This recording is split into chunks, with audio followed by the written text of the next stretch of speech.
Check, check, 1, 2. 1-3. Check, 1, 2. Yeah. All right, cool. Levels is good. Yeah. All I'm right. gonna start this one. Yeah. If you need to go up, you kind of just, you know what I mean, hop over the gym. We good?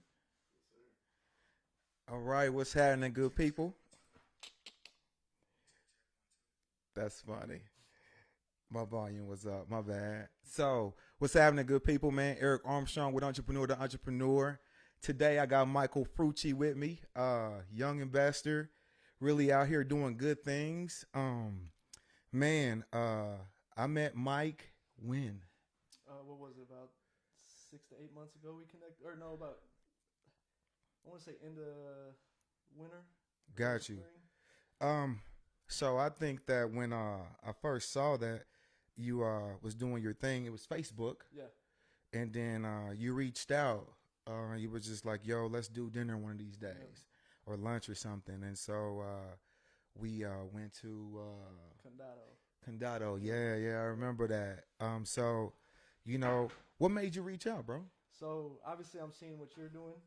And I mean, Just a little bit of you're, nothing. You're kind of a local legend, so No way. My number one thing is networking, man. So if I see you're doing something, I'm gonna reach out and just say hey and let you know who I am. Even if we don't link up, you still have seen my name, and hopefully can see what I'm doing as well. Got you. No, I've been peeping it out. So, a lot of people I'm pretty sure they ask you to go out to dinner a lot too nowadays. Mm-hmm. Yo, Yeah. let's go to lunch. Yeah. Let's go kick it. I want to talk to you, man. I'm trying to learn how to real estate invest. So a lot of people are watching this and they have aspirations to become an investor, Right. whether it's wholesaling, buying whole, or flips. Do you go out to eat with everybody that texts you? No. Why not? It's just my time is valuable. I don't want to sound too harsh, but at the same time, I can kind of see who's serious and who's not. How do you distinguish that? I'll be honest. If I look on your social media page and see kind of the content you post or how you present yourself on there. So you be judging then? Not necessarily. It's okay if you do. But I feel if you don't seem like you're serious, we can speak through Messenger and I can feel you out, and that's kind of what I do. So, but a lot of people have gotten my number. A lot of people have reached out. It's humbling. That's awesome. Now you're doing a good job. You're gonna make sure that you follow him at Michael Frucci on Facebook. You spell it for him. You know what I mean? Michael Frucci is F as in Frank, Rucci, and there's a junior at the end. Got you. Yes. So, we went out to eat, Yep. and when we went out to eat, you were picking my brain. You were asking different questions, finance questions, things of that nature. So, what did you expect our lunch, meet up to be like? Just as it was, man. Just to get as much knowledge out of you with the questions that I had, and hopefully build that long-term relationship, which I think we have, and really just someone that, again, so you know who I am, and if I reach out to you, you remember me. Got you. And I feel like it's mission accomplished. Got you. So I started off that way because a lot of people reach out to us. Right. And, I'm pretty sure that all of them have great intentions on becoming an investor and or growing in their careers. Right. But the truth is their approach sometimes is not okay. And I think that I want to address that, as this podcast is really to let people know our perspective from our losses and gains, more so from our losses. Therefore, they could avoid those roadblocks. But the truth is their presentation is like, hey, let me take you out to lunch. For what? You know what I mean? Right. What do you do? And so I think the number one thing that we need to do as young investors is to present value whenever we are networking. So lots of times we go into things and we're, taking in the sense of time. So I want to sit down with you, but I want you to help me create my business plan. It's only an hour meeting. No, that hour meeting is going to come with 100 questions when I really break down everything that you need to do. Exactly. So my approach to it is similar to yours. You could kind of like, feel the energy in their post and kind of like the direction they're going into. Even if they're not in real estate or in real estate, you could always tell somebody that comes humble and that comes with value, in the sense of, some people may approach me in the sense of, hey man, do you need any help? Is there anything I could do for you? Yeah. I would definitely love to follow you and or to get mentored by you. But let me buy you a lunch or something. That's a great approach. The bad approach is, hey, I'm a real estate investor, man. I think let's connect. Yeah, because that's pointless. Yeah. You're a family man. I'm a family man. So that's Right. pointless. So let's move forward, man. So, man, tell the people, like, who is Mike? I'm a full-time investor, part-time realtor. I have a wife of 2 years almost, Jasmine. Beautiful kids. Josephine is 3, Noah is 2, and they are my why. I mean, in anything whenever I wake up, whatever I do, whatever the goal is because of them. So, I was born in Mishawaka, raised in Fishers, moved here when I was about 5. Have thought about leaving multiple times, but just can't get the urge to get out of here. Where you want to go? I was thinking about Arizona, I think about 10 years ago, Florida a couple years ago, but Indianapolis is just a great city. And okay. Obviously, Fishers is awesome. You're definitely eating. Yeah. All right. So, when you say you are a full-time investor, part-time realtor, do you sell homes for other people? Yeah, I mean, I say I hustle for the houses. I don't hustle for the clients. Okay. So being in real estate investing, the clients are going to come regardless, just because, I'm going to let you know I am a realtor as well. Eventually, I'm going to get some clients just by, networking and mentioning my name, and referrals, this and that. But I average probably about 5 to 7 clients a year. Okay. And yeah, I'll give it my all on the real estate side as well. But number one goal is investing. He's a little low. Bring the mic a little bit closer to you. All you got to do is just rotate it at the top. There you go. Yep. No, you're good. All you got to do is rotate it. Hey, big shout out to Zane and Ziggy in the back holding us down. All right, cool. So, now let's talk about investing. Mm-hmm. When did you do your first flip? The spring of 19. So I'm fresh still. Gotcha. That's why I brought you on, though. Yeah. Little do you know. Yeah, okay. So when we met, I could tell that you was just trying to figure it out. Yeah. But I was just letting you talk. And so I was trying to see where you were at. And then I try to give you, some tools and some resources to kind of like, propel you. Right. So, let's talk about that. How many flips have you done? I'm moving on to my 7th one. 7th one. Just started demo 3 days ago. So 7th one in 18 months? Yes. Ooh. So you're basically moving in like a new flip every 3 months. Yeah. So my goal is, once I'm finished with the current flip, as soon as we list, I'm closing on the next one. So, all I have to worry about is getting to the closing table for the finished product while we're beginning the new one. You got an assembly line going. Yeah, and it's worked out great. It's okay. As they go, they get easier. Okay. You learn something every time. Tell me, what was your biggest lesson in real estate, like flipping? A couple. I mean, when I first began, my first 2 were off the MLS. Okay. So my first one was a HUD home, broke even, probably lost a little. Okay. Second one was also off the MLS, was a great buy in Fountain Square. I did a 50-50 split with a contractor, which he's a good dude. They do great work. I remember that one. Yeah, it was a beautiful home, but that one kind of taught me what role I want to be in my business. What role is that? I didn't want to depend on a contracting team bringing in their subs. I wanted to be in charge of meeting deadlines. I wanted to call my guys. I wanted to build my team. With him, he was the GC, and then he had his plumber. He had his electrician, and it was just, with all due respect, it just took way too much time. We split 50-50, plus I paid the contracting. So when you say too much time, how long is that? Started in May, It was supposed to end beginning of July. We listed at the end of September. Gotcha. Didn't close till middle of November. So 6 months, I brought in about $5,300. Gotcha. And, you know, flipping is my main way of of income. living. Yeah, So yeah. that was hard. So that's just so you guys know, although that's a beautiful product that he may have on Facebook, it doesn't always mean he made money. I was still proud of it. Definitely, you know, as you should be. Yeah, and, you know, I posted it like, hey, this is a beautiful home. This is my baby. But deep down, I was hurting. Understood. But you pushed through. Right. I love it. Yeah. I love it. Okay. Now, what drew your interest to real estate? So my mom, she was an agent with Keller Williams for 17 years, same team. I always saw the real estate business. At the end of her career, her and my dad flipped about 2 or 3 homes. I was around for those. They moved to Florida as soon as I wanted to start getting in the game. Mm-hmm. She was going to be my agent, obviously.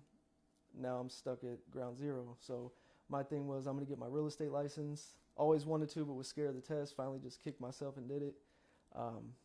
Yeah. That's Awesome. Yeah. Now, you said you broke even on the first one. Yeah. Lost a little bit. $5,300 on the second one. Yeah. In 6 months. You know, that $5,300, that's a month's worth of income. Yeah. So, did you get discouraged? Oh, yeah. I always thought about, I had, say? you said what? What did your wife say? Oh, man. She actually, you know what? She's a believer in me. Okay. She's been very patient, and it's a blessing. So she really has stuck by my side. She gave me some real encouraging words and some kind of words I needed to hear. Get your ass together, bro. Yeah. But I just really kept thinking about, man, I do not want to go back to a 9-to-5. I do not want to not be in control of my destiny. That's what stuck in my head. All right, so number 3, Mm-hmm. what did you do on number 3? If you may tell. It was my first off-market deal. Okay. Finally reached out. I've been blessed, man. I reached out on Facebook on an investing site, asked for contractors' names. The first guy that I got the number, he's been my guy since, and he's a great dude. Small GC company. They get the job done quick, good prices, and yeah, man, I did the numbers right, bought it off market, bought right, did the numbers right, and sold right. So, Gotcha. So you keeping them busy. Yeah. Oh yeah. All right. So when you sold right, what was your net profit on that one? That one I netted 23. Gotcha. So it was a nice jump. 23,000 in what length of period? What was it? We started beginning of October, ended sold in January. Gotcha. So a good 4-month process. Yeah. All right, that's not bad at all. Yeah. Okay. Now, what do you average typically as far as your profits per flip?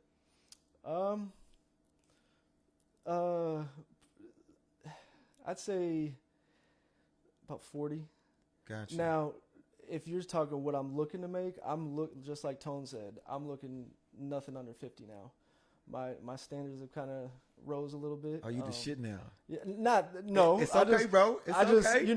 If something's making 30, 40, there's too much contingency there to where it's like maybe it's going to end up being 15, 20. Gotcha. And so I want to say, okay, if this is 50 or more, there's enough room to where, okay, if I make 30 to 40, I'm still in a decent space for 3 to 5 months. So when you say contingency, talk about the things that could come up in the flip have set you back, that, kind of mess with your numbers. So I typically go with the older homes now. So, when you take a wall out, when you take a floor out, you see floor joists that you see beams that are messed up, you see plumbing that's needed, foundation issues.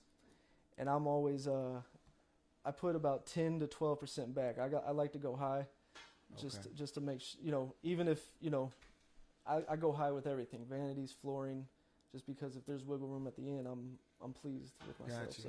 So for those that don't understand his method, he's saying that he actually overprices his repair estimator, meaning that he is always going to choose high-end material or prices of material. But at the end of the project, if there's profit left because maybe he got something on sale or cheaper, he is basically giving himself a safe ground. Exactly. So you don't bust your ass on the deal. Gotcha. Exactly. So that's awesome. All right. Now, I see that you're putting one on the market. You got one on the market just now? It pinned it 2 days ago. Oh, you stay. How long did it sell? Take the sale? 4 days. That's what I'm talking 4 about. days. I love Yes, it. Congratulations. Appreciate it. All right, so I also seen that you got a new project started too. Yes. All right, where's this new project at? Bates Hendricks, right off Madison and Terrace. Gotcha. So, okay. So what do the numbers on this project look like? we purchased it for 78. I'm looking to withholding cost, put about 85 to 90 in it. That's kind of on the high side. That's with the 10% put back. We can probably list it for maybe 249, 259, somewhere around there. Gotcha. So let me do my math. You said 70, right? 78. 78. So that's 80 and 80. Put 10,000 on there. You're 170 into the project. You could sell for 150. Yeah, 170. Yep. 170 into the project. Yep. You could sell for 150, 250. 250 to 260, and I'm saving that 3% on realtor fees as well. So you're looking at maybe making $65,000 on that deal if it's done to your numbers. Correct. Awesome, man. Yeah. Awesome. Now, did you find this lead on market or off market? Off market.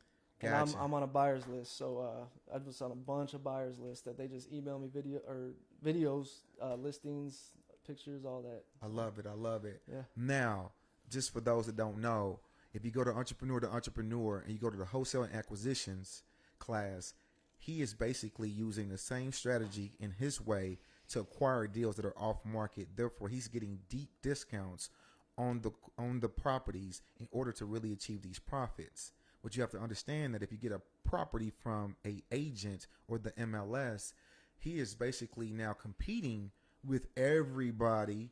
That means retail buyers and investors around. Therefore, the price of the property is going to go up, and he's more likely going to lose the property because he's trying to get it for the lower price. Right. So the way he attacks is going directly to the seller or the owner, and basically negotiating a price to them in order to obtain a home. Is that correct? Correct. Gotcha. So I teach it on entrepreneur.com. So make sure to check us out and sign up for the acquisition and wholesale class. Now, man, we ramped up through what you've been doing. Yep. You know what I mean? Family man. Yep. Just started in 19. Yep. That lets people know that this is possible. Oh, man, yeah. So I want to know your financial status when you started. So we can back up real quick. When I was getting my real estate license and studying for it, I had a full-time job. They let me go because they noticed I was kind of checked out and focusing on studying. Where was you working at? It was called First Advantage. I was a manager of a fleet company with trucks and stuff. But they noticed I was on the way out, and the rumors had it I was getting my license. They let me go. I was blessed enough to collect unemployment while trying to, find a job in a way, but also focus on my real estate. Okay. And growing up, man, my dad always preached, save your money, save your money, save your money. So I've always had kind of a decent savings. And that unemployment and that savings I was blessed enough to kind of push through the beginning stages of my real estate career. Gotcha. As far as investing goes, I was also blessed to where my mom, I had to beg her, but she believed in me to where I gave her a return, and she kind of helped me. Are you alone? Yeah. Okay. Yeah. Okay. So I'm at a point now where I let them be retired, and I don't need them, but yeah, I've just been blessed with every avenue. So got you. So we just talked about you putting in $70,000 into a deal. Mm-hmm. Are you using your own money? Hard money. Gotcha. Yeah, I'm going hard money. All right. So for those who don't know, a hard money lender is somebody like myself, Zane, or Ziggy, just a regular individual who has cash. And so Michael would approach us with a proposal stating that, hey, this project is going to cost me $170,000 plus closing cost. And, hey, I pay for my own closing costs, but can I borrow $170,000 at 10%? And so I may say I want 12%. And so that's kind of like negotiable. Typically, a hard money lender is going to lend anywhere between 10 to 15%. So Mike has his own deal with somebody who is actually lending him money. So Mike is going to make hopefully $65,000 on this next deal without using his own money. Correct. All right, that's dope, super dope. At Entrepreneur to Entrepreneur, I use lenders. I use private lenders. So the private lenders I use they lend to me at 8%. Okay. And they lend 70% to ARV. So what's ARV? After repair value. So if his property was worth 260. So 70% of 260 is,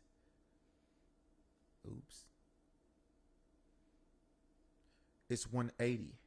So my lender would actually fund his whole deal because he meets his criteria. That means that the property, the rehab, and the closing costs are under 182, and so my lender would actually give you everything except for the closing costs, right?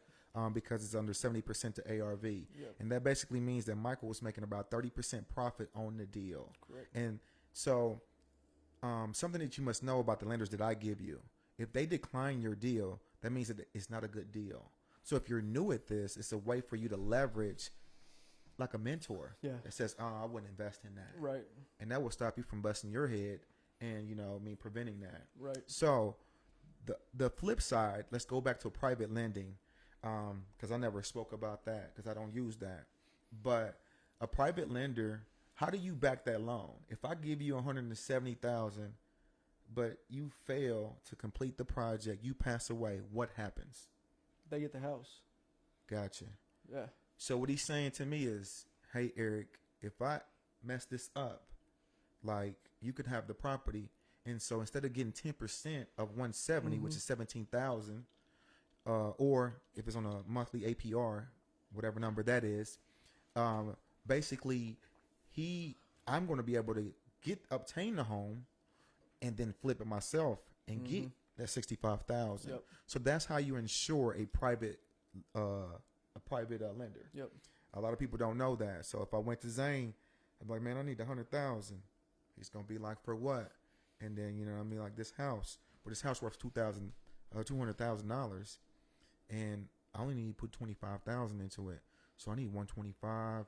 If we get this together, I can make 75,000. If I fail to pay Zane gets the opportunity to now make that profit that I was going to make. Right. And so that's how private lending works. I have a credibility packet that tells a lot about myself, my business, my experience. And I usually give that to a private lender and or real estate firms like Renew. Renew has an interview process. I've given it to them and things of that nature. Okay. So if you enter entrepreneur.entrepreneur.com on the acquisition and wholesale class, I give you a copy of my personal lending package, therefore that you could copy it and mimic it for yourself. Therefore, you could get private money lending as well. Nice. So what would you tell? How old are you? 33. 33. When you seen Ziggy here, you notice that he's 19 years old. Yeah. He was just like, man, I wish I learned what I know now back then. And we was just like, yo, we wouldn't be here. We'd be somewhere partying in the sand. Doing something, man, that I'm not supposed to. All right. So obviously you feel like you've gained a lot of knowledge, a lot of just like life lessons that you don't get in college. Yeah. But what would you tell your 19-year-old self today if you had the desire to start real estate investing? So if you're talking to Ziggy, what would you tell Ziggy the first thing he needs to do if he's going to start real estate investing? Man, my thing for anyone young, do as much research as you can on any type of all the real estate knowledge you want to, obtain. But then once you do, find out what avenue you want to go to. So when you say avenue, let's talk. Just illustrate some avenues. Yeah, if you want to be a wholesaler, if you want to be a flipper, if you want to be, jump right into buying holds. What I notice helps me is I did all my research, all the YouTube videos, and then I'd get overwhelmed because, oh man, I want to do this, this, and this. But then I sat down and said, okay, what do I enjoy right now? And what can I afford right now? And it was, flipping. And that's why I kind of tell my buddies too. It's like, if you have this, feeling of getting into real estate, really focus on that main avenue to start off in. And then once you get seasoned, then branch out. And that's kind of the way I'm going now, because I want to jump into the buy and holds now that I'm kind of successful and have some capital build up from flipping. Yeah, when you're making $50,000 a flip, you got some money, bro. I mean, I'm kidding. No, I get it. But yeah, so it's just really don't overwhelm yourself. Get all the knowledge, but then really sit down with yourself and tell yourself, what do you enjoy about real estate? What do you want to jump off and get into first? You got any mentors? I don't. Oh, that's different. I don't. That's different. Self-starter. Yeah, I mean, I respect the hustle. Yeah. Awesome. Appreciate it. Okay. Now, what were some of your best resources in your due diligence and research? I'm not a reader, man, so I was all about YouTube videos. Anything I wanted to learn, YouTube, and I would just save the pages, keep reading them. If they said something I didn't know, I would Google it and then just YouTube that as well. And I'm a big believer in social media. Once you start getting into the flip game, the real estate game, post your progress, post what you're doing, so people really notice what you're doing and they'll want to reach out to you. And if you reach out to them, they're gonna be like, okay, let's do lunch. Got you. So good tip, baby. Yeah, use your social media. It's 2020. If we had that when we were 19, you never know what. I'll be on Mars right now. Yeah. Got you. All right. So, you told me how you got your contractor. Now, how do you pay your contractor? Man, again, I'm blessed because he doesn't want any money up front. First 3 or 4 weeks, he invoices me, pay him. Next 3 or 4 weeks, invoice. So he'll send me about 4 invoices throughout the whole process. That's super player. This next one, he does want about $3 to $5 grand up front for a lot of materials because we're going completely down to the studs. And wood is expensive as hell right now. So he wants material up front, but as far as labor costs, he doesn't. He invoices me every about 2 to 4 weeks, depending on how much he does. Got you. Yeah. So you got pretty much a great relationship with your guy. Man, my electrician, he'll do the whole project, and at the end of the project, he just invoices me. Hey, so I hope my electrician is watching this. Don't bill me till you done. Don't be coming at me with none of that mess, man. Like, man, look at this. All right. So now,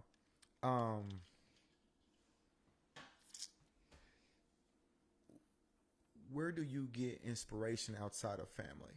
Because I mean, I'm gonna just be honest with you. You was broke. You broke even.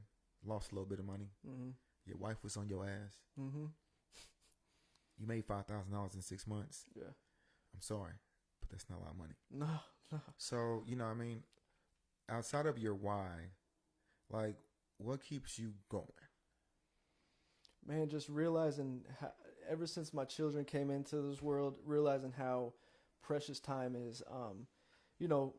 I always get the memory Facebook post where I said, I'm not gonna work a 9 to 5 for the rest of my life, this and that. And I didn't realize how serious I was back then. And now that I'm older, I just realize how precious time is. And I want to be in control of just my time, my destiny, and how strong I can build relationships. So, we need, W-2 workers for the world to survive. Hey, and so that's shout out to all them ignorant entrepreneurs that be on Facebook talking about you need to quit your 9 to 5. Hey, bro, I appreciate my employees. Do not speak for everybody like that. You know what I'm saying? We need great people to support the vision. Some guys feel like everybody should be an entrepreneur. Then what will we all get? Nowhere. You know and some people love the W-2 life. And it's okay. It's okay. But, break them off with some bonuses and a piece of the pie. Yeah. Therefore, they feel included in the growth. Right. You know what I mean? Yeah. And, real estate's more just income to me. I've really realized that, man, this whole design and the flip and all that, it's really my passion, my love for it. And got you.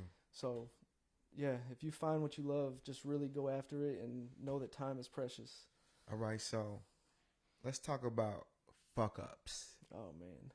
Yeah. Okay. You know what I mean? We happy that you're making 50 a flip. Yeah. You know what I'm saying? Your DM's about to blow up, but he's married. All right. Married. So, but regardless of that, tell me about a time where you failed huge in real estate outside of the first one. Because we got that one. We got that story.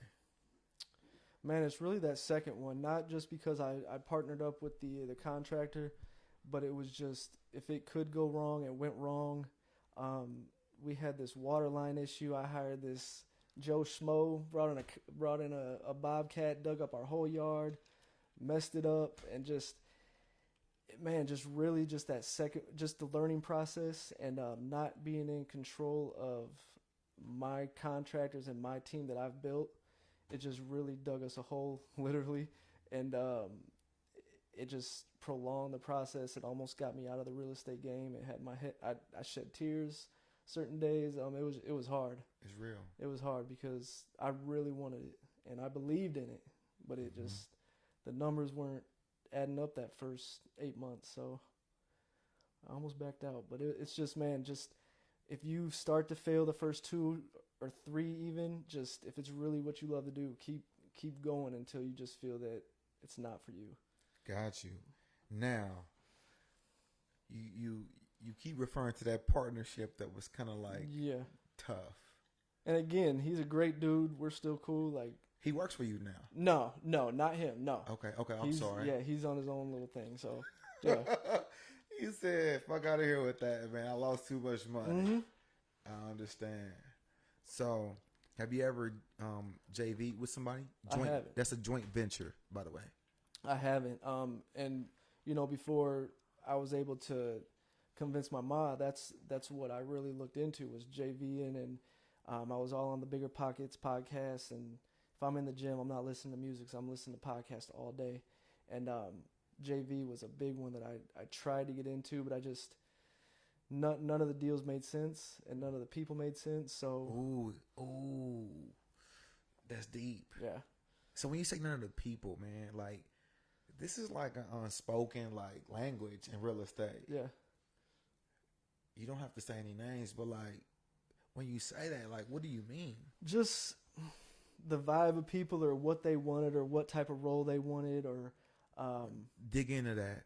When you say role, like what does that mean? So it's hard to do 50-50 with somebody, Antonio spoke on that last week. Yeah, I remember that, and I was shaking my head yes when he was talking. Like, I felt him as soon as he said that. But to do 50-50 and to kind of have the personality that I have, I'm nowhere near a micromanager. But again, I want to be in charge of meeting my deadlines, and the people kind of wanted to have that role as well. Mm-hmm. And I was more looking for just a money role. Got you. I needed the money, man. Got you. And it just didn't work. Got you. So for me anyway. I'll bring that back. So, regardless of what business you're in, I've learned through her hair company, and I have about 6 companies, but people really just know me for hair and the real estate, but I have 6 companies. And then now entrepreneur to entrepreneur, kind of like the coaching, mentorship in the class. So I tell people, don't partner for money. Okay. You mean as far as to make a profit, or to partner to do not partner. Do not give up half of your business. Right. Because you have money and I have the talent. Yeah. Because the truth is, this is a process. And you're not in it for the process. You're in it for a return on investment. Mm-hmm. Therefore, if you just want a return in your cash and you want your cash to work for you, exactly, I have a way to make your cash work for you. Yep. I have this thing called real estate. I have her hair company. I have this XYZ. But what I could do for you is this. You lend me $200,000, I'll give you 10% flat. So that's $20,000. I'll return it in 6 months. Yeah. Then I have these penalties if I'm late. So in 6 months, you're not harassing me. You just expect $220,000 and $220,000. Yep. And so in 6 months, I should have been able to market my company, grow my company, develop my company, analyze my company, and study my analytics to grow it. I could give you your profits back. And now I could take what's left and continue to grow and scale my business. Right. Now I'm not affected if I'm 50-50. Exactly. If I'm 50-50 the whole ride, you're not understanding that technology is changing. We got to readapt. You're not understanding that we failed right here and we need more money to kind of like readjust, change some things. And so you're not patient. You're not worried about that. You don't have the empathy for that because your interest is only the return in your money. So I just always say to people, regardless of what business you're in, just learn how to borrow and pay. And that's I keep going back to that second home I did. I was paying a return on the initial down payment that my mom lent me, and I was half with the contractor. Oh shit! So you was just double fist in the hole. I'm just giving everybody my money. So yeah. I learned though. I learned what was good. Hey, you for made me. it. Let's have a shot to that, bro. Salute, man. I got his wings on. Got this great Angel's Envy for him. All right. So, man, where do you see yourself in the next 3 years? People would typically say in the next 5 years. Yeah. But, man, that shit don't even exist no more. No. Like, a year in business is like 3 years in business is like a fucking decade. Yeah. What do you see your real estate business? And first of all, do you have a company name or do you do it under your name? I got an LLC, Frucci Properties LLC. Okay. So yeah, it's it's nothing big, but it's what I put on my property. Shit, it is big. You talking about $50,000 a house? God damn it! I'm that getting ain't big, normal. so. You know what I mean? Okay. But in 3 years, man, I'm definitely gonna keep the flips. Hey man, hold on, time out. You see my cameraman texting his baby mama? I'm just saying, man. Boys ain't on their job, man. Hey, Zane, get it together. Hey, big ups to Zane, man. He just came back from Louisville straight to work, man. We appreciate you. Ziggy in the back learning the game. Now, check this out, you guys. If you're on my Facebook right now, ask me any questions. Therefore, I could ask Michael about his journey and or any real estate questions. Shoot them to me. And or you could text me at 317-597-2347. Any questions that you got. We'll be doing a Q&A real soon.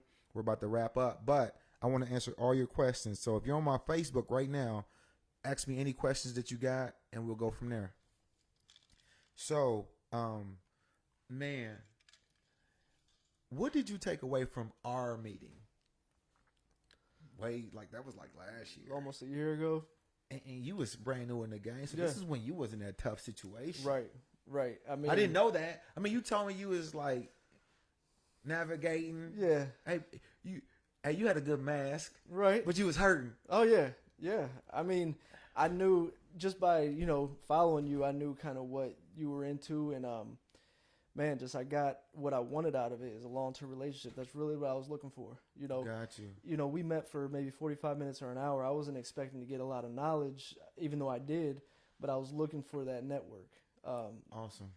I got my plumber from you. Just so you know, I still use the plumber you gave me. So that's fucking hilarious. Yeah, he's amazing. There it is. Yeah. So, that is what I was looking for, is just, and this right here, I'm learning and, I'm branching out as well. So got you. All right. So they're not hitting me with questions right now. Let me look in my text real quick. Give me 1 second.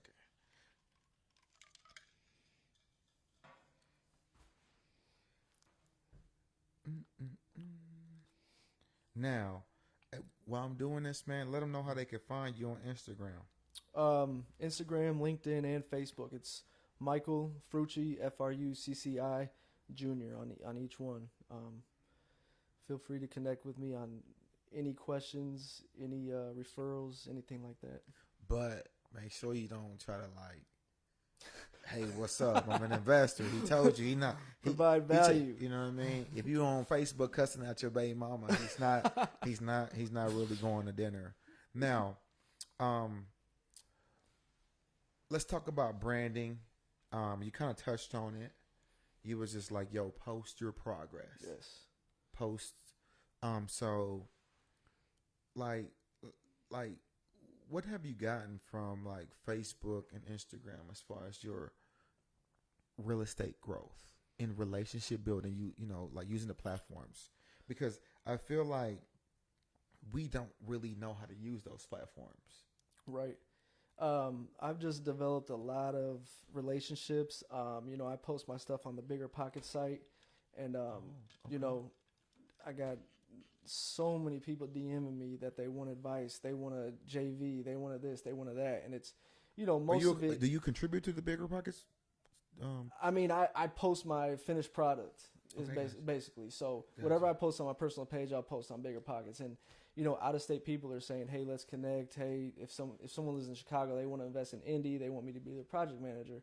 I got a guy that just reached out to me. So I haven't gained anything yet, but at the same time, it seems like the options are out there, and that's what's up. Yeah, just you never know who's watching. That's true. Know. That's the truth. Seriously. Yeah, use the hashtags. That's how we met. I mean, right. That's how we met. Right. I don't even know how we became, you know, friends on social media, but I know I added you for some reason. So I don't know. I'm glad you was I did. Probably buying mixtapes when I was DJing and stuff. You know what I mean? Got you. Let me check out the questions to see if I got any. I don't have any on this side. Let me check out my Instagram.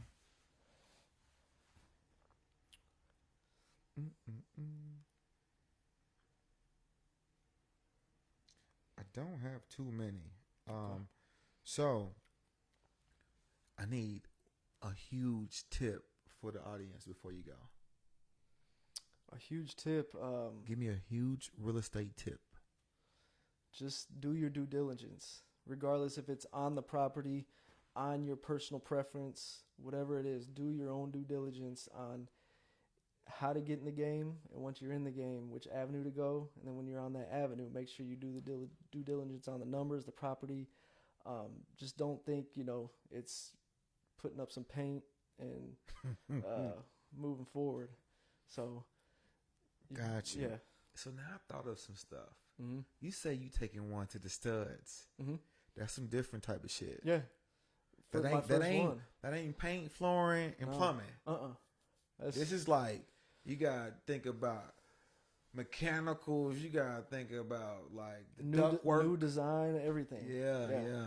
Is that intimidating to you? Oh no, man! It's what I love. It's okay. I love. You said earlier it's not about the process. It's not, but at the same time, I love the process. Nah, hey Ziggy, did I say, man? I love people who are in the gym. I don't care about your car or whatever. I like boys that's out here working. Yeah. And your work is why I invited you. You know what I'm saying? I pay attention to that. I need to see you in the gym. Yeah. That's it. You know what I mean? I reward my team members who are in the gym. We're not 9-to-5ers. We're the project is done type of people. Right. You know what I mean? So no, I like that. Now, what made you take up on a project to the studs? That's different. Just because, again, like my favorite part about this whole flipping thing is the design part. I love to cook, so I like to see something, the ingredients, and then the finished product. Okay. Same thing with flipping. I've been dying to go down to the studs on one and I love taking out walls. I love saying, hey, this needs to go here instead of there. So you got an architect. You got to get permits now. We've always had permits, but at the same time, it is a whole different kind of thing. But I got a few of those. Yeah. Okay. Yeah.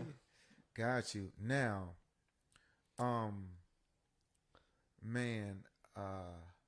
brain freeze. But this is what I'm going to say to you. I appreciate you for coming out. I think that you're doing a great job at what you're doing. What you're doing is very inspirational. When I spoke to you, I could tell that you was rattled. Yeah. So me and Antonio were blessed with the ability to sell hair, make money, then reinvest it. Mm-hmm. You were able to say that you lost on your first deal. Oh, yeah. And you then were lost on your second deal. Yeah. And I think that the audience needs to know, somebody sitting on their couch needs to know that, like, I don't got my shit together, but Mike Frucci is on deal number 7. And he's like, it ain't a deal unless it make me 50,000. Right. It's not arrogant. It's what your time is worth. Yeah, definitely. Therefore, when somebody says, hey, let's go to dinner, when you divide that 50,000 times 4 months, pretty much the time you want to be done in and out of a project, that shit don't add up. Mm-mm. So you got to come with value. You have to come with, a give and take. Correct. Most people just come to take. Yes. And so it's we can smell commission breath. Right. You know what I'm saying? We can smell it. And so party foul. We got Party Foul on the scene. It's all good, man. But no, being dead serious, I think that it's very humbling to just see somebody make something out of nothing. And so I commend you for doing so. And I'm proud to have you on here because I want to show people different perspectives. Me and Antonio were blessed. We had hardships, but it's just different. Yeah. You have a different type of hardship, but it's really like, everybody don't got a silver spoon. Right. Everybody doesn't get lucky and make a couple million off hair. Right. You know what I mean? And so like when you're married too, so you're providing.